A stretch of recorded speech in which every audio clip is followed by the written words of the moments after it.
बात सुनो जी। जितनी तुम्हारी माननी थी मान ली और जितनी तुम्हारी सुननी थी सुन ली। अब ना और तुम्हारी कुछ माननी है ना तुम्हारी सुननी है। जाओ कर लो जो कर सकते हो। और ये मैं इसलिए कह रहा हूँ क्योंकि मैं हूँ नौजवान, बाबा नहीं, यानी ठंडा ज़रूर हूँ, मरा हुआ नहीं। बिस्मिल्लाहिर्रहमानिर्रहीम। ख़वातीन और हज़रात, अस्सलाम वालेकुम। ये वो धमकी है जो बिलावल भुट्टो भी दे रहे हैं, सुहेल आफरीदी भी दे रहे हैं और कश्मीर के नौजवान भी दे रहे हैं और डॉक्टर महरंग बलोच की साथी मर्द और ख़वातीन तो दे ही रही हैं। और ये सब के सब किसको दे रहे हैं? उसको दे रहे हैं जिसका नाम लेना ज़रा मुश्किल नहीं, काफ़ी मुश्किल है। और फैसल वाडा भी इनकी सफ़ में शामिल हो रहे हैं। इन सब का एक ही मकसद है, बात बहुत सादा और सीधी है कि 28वीं आइनी तरमीम अब होनी है, ये इस्टेब्लिशमेंट को चाहिए। और ये 28वीं तरमीम पैदा कहाँ से हुई है ये समझना हम सब के लिए ज़रूरी है। 26वीं आइनी तरमीम में इस्टेब्लिशमेंट ने कुछ नरम और कुछ सख्त और कुछ इंतज़ामी, कुछ टेक्निकल, कुछ एंटी पीटीआई और कुछ एंटी पीएमएलएन या एंटी पीपीपी मुतालबात मंजूर करवाने की कोशिश की है। लेकिन नून लीग और पीपल्स पार्टी ने एंटी पीटीआई तो मान लिए और प्रो इस्टेब्लिशमेंट भी मान लिए, मगर जो एंटी पीपीपी या एंटी पीएमएलएन थे वो नहीं माने। 27वीं तरमीम के वक्त भी यही हुआ। कुछ इस्टेब्लिशमेंट को अपने लिए चाहिए थी वो सीडीएफ वाली तरमीम वगैरह, और कुछ अदालतों का मज़ीद शिकंजा कसना था, वो भी पीटीआई के ख़िलाफ़ था। और कुछ बल्दियाती इलेक्शन और दीगर एनएफसी और दीगर मामलात पर चाहिए थी ऐसी तरामीम जो नून लीग और पीपल्स पार्टी की, यानी कि सियासी जमातों की स्पेस को कम कर देती और इस्टेब्लिशमेंट की स्पेस को कॉन्स्टिट्यूशनली बढ़ा देती। तो उन तरमीम पर ताउन करने से ख़ास तौर पर पीपल्स पार्टी ने इनकार कर दिया। वो वक्त भी गुजर गया। इस्टेब्लिशमेंट ने पीटीआई को फिक्स करने वाली 100% तरामीम करवा ली, अदालतों को कंट्रोल करने वाली 100% तरामीम करवा ली और अपने इख्तियारात में इजाफा करने वाली, यानी जो दिफाई लिहाज से ज़रूरी थे, वो भी कर ली। अब सियासत पर जो कंट्रोल करना है, चाहे वो एनएफसी का में सूबों का शेयर कम करने की शक्ल में हो, चाहे वो सूबों के जो माइंस एंड मिनरल्स और दीगर रिसोर्सेज हैं उन पर कब्ज़े की शक्ल में हो, चाहे सूबाई हुकूमतों को डिस्ट्रिक्ट्स को ज़्यादा फ़ंड देने, यानी कोई एनएफसी अवार्ड की तरह, नेशनल फाइनेंस कमीशन की तरह कोई प्रोविंशियल फाइनेंस कमीशन बनाने की बात हो, या ऐवान सदर में तब्दीली की बात हो, इस तरह की जो भी तरामीम, जो भी अब फैसिलिटेशंस चाहिए इस्टेब्लिशमेंट को नून लीग और पीपल्स पार्टी की 2/3 वाले अलायंस से, वो नून लीग तो सब कुछ देने के लिए तैयार है क्योंकि उसकी जेब में कुछ भी नहीं।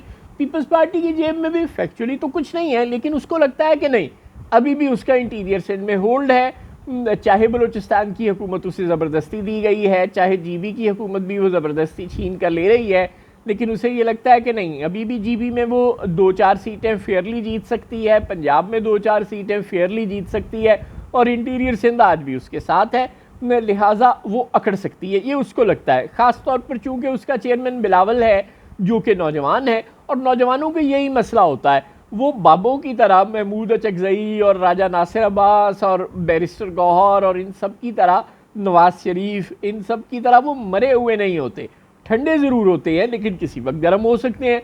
तो बिलावल भुट्टो कह रहे हैं कि बस जो 18वीं तरमीम में हमने किया था, अगर हम उसको कंट्रोल जेड कर देंगे, वापस कर देंगे, और जो 73 का आइन हमने बनाया हुआ था उसमें जो स्पेस थी सियासी निज़ाम के पास, वो हम इस्टेब्लिशमेंट को दे देंगे, तो ये मुश्किल हो जाएगा। अब पाकिस्तान एक मुल्क है, उसने आइंदा भी चलते रहना है, कायम रहना है, लोगों ने चले जाना है। तो ये अगर हम तब्दीलियाँ करके 73 के आइन की रूह को डैमेज कर देंगे तो जितना हम कर चुके हैं वही काफ़ी है, इससे ज़्यादा नहीं। अब इस बात पर बिलावल राज़ी नहीं है। कश्मीर के नौजवान जो इस वक्त बाहर निकले हुए हैं वो राज़ी नहीं है। ठीक है, इस वक्त वो रावलाकोट से आगे नहीं आ पा रहे, लेकिन उन्होंने एक कामयाब किस्म की हड़ताल की हुई है। ठीक है, वो अब तक सिर्फ मर रहे हैं, ठीक है, वो कल दम करार दिए जा चुके हैं, लेकिन वो ठंडे होकर घर बैठने पर तैयार नहीं। सुहेल अफरीदी ठंडा ठार है, इस वक्त तक घर बैठा है, पूरी पीटीआई ठंडी ठार है, कुछ नहीं कर रही। लेकिन यार, गंडापुर की तरह सुहेल अफरीदी बूढ़ा तो नहीं है, गरीबा फाड़ता है, तंग जब दीवाना आता है किसी भी वक्त वो भी तंग आ सकता है। और बलोच तो आपको पता है तादाद में थोड़े हैं और कैद में हैं या लापता हैं, लेकिन वो खुश तो नहीं है, वो भी गुस्से में है। चुनांचे वो इस्लामाबाद से उनका फासला बहुत ज़्यादा है, ये एक स्ट्रेटजिक मसला है, लेकिन और उनकी तादाद भी कम है, ये एक और मसला है। लेकिन खैबर पख्तूनख्वा के पठानों की और कश्मीर के जोशीले नौजवानों की ना तो इस्लामाबाद से दूरी बहुत ज़्यादा है और ना ही उनमें जोश व जज्बा कम है और ना ही उनका गुस्सा कम हो रहा है। चुनांचे ये जो खामोशी है ये वो तूफ़ान से पहले वाली खामोशी है जो कि इस वक्त ठीक है, मज़ाकरात और ये सब कुछ चल रहा है और ये जो पहला दौर है ये कंक्लूड हो रहा है जुमे को, यानी कि 19 जून को, और इसके बाद जो अगला दौर है उसमें भी मीडिएशन ख़त्म नहीं होनी, यानी कि उसमें भी ईरान और अमेरिका ने कोई डायरेक्ट एक मेज़ पर बगैर किसी साजिश के तो नहीं बैठ जाना ना। उस वक़्त भी कतर की, सऊदी अरब की, पाकिस्तान की, तुर्की की, मिस्र की, इन सालिस ममालिक की ज़रूरत रहनी है। चुनांचे उस वक़्त भी हमारी इस्टेब्लिशमेंट और हुकूमत ने बाहर के मामलात में तो मसरूफ़ रहना ही रहना है, लेकिन उन्हें ये लगता है, यानी उनको मुन्ने के अब्बा को ये लगता है कि ये मुश्किल हो रहा है उनके लिए कि सब कुछ करें वो और नाम शहबाज शरीफ का आए और शहबाज शरीफ को आगे आगे रखना पड़े, क्योंकि फैसल वाला एपिसोड से ज़ाहिर है यही ज़ाहिर हो रहा है कि डराना धमकाने की कोशिश किसी वजह से ही की जा रही है ना। सिक्योरिटी ज़राए से खबरें भी आ रही हैं कि असल और वाहिद रोल तो उनका ही है, शहबाज शरीफ तो एम जुमा जाननाली हैं। चुनांचे अब ये जुमा जाननाल क्यों रखें हम, अगर हमारा रोल है तो फिर हमारे पास कुर्सी भी बड़ी होनी चाहिए। तो वो बड़ी कुर्सी, ज़्यादा इख्तियारात लेने की जो जंग है वो अब पाकिस्तान में होनी ही होनी है, और ये उससे पहले की तूफ़ान का पेश खैमा बनने वाली खामोशी है और ये लावा अब फटना ही फटना है। अब इस ताबूत में आखिरी सुराख हुकूमत की 28वीं तरमीम की कोशिशें अमली तौर पर शुरू हो जाएं तो होता है, या तहरीक इंसाफ वालों को गुस्सा आ जाए जिसके के चांस बहुत कम है, या कश्मीरियों के साथ कोई क्लैश बढ़ जाए जिसके के चांस बहुत ज़्यादा है, किस शक्ल में हो, लेकिन इसका वक्त बिल्कुल करीब आ चुका है।